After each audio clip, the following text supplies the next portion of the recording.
Welcome back everyone. In this video I'll be talking about the function of single-stranded DNA binding proteins, which is also known as SSBs.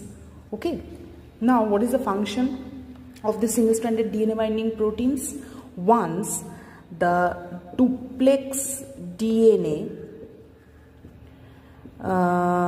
is unwinded or it is separated, it's better to use the term separated, okay, via DNA helicase. Now it is free.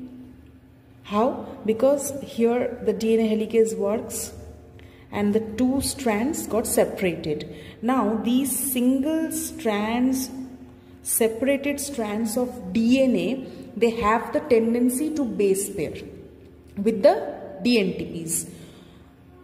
That is why until the DNA replication starts, okay, these separated DNA strands needs to be free of base pairing. Okay, it needs to be free from base pairing mechanism until the DNA replication has been started.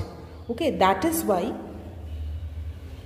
a protein known as single-stranded DNA binding protein, one protein that will bind to this DNA.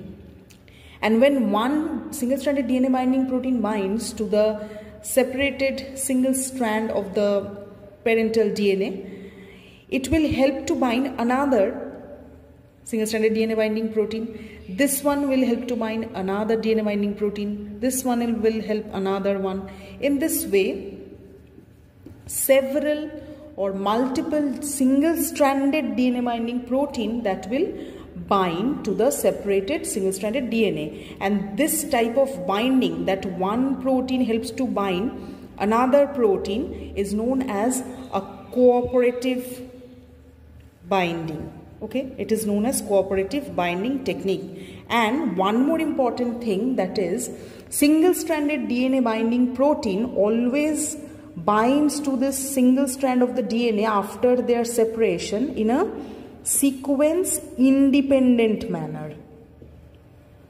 Okay, in a sequence independent manner, always single-stranded DNA binding protein, they will bind to the newly separated DNA strands after the DNA helicase has done its job. Thank you so much. If you like, please subscribe my channel.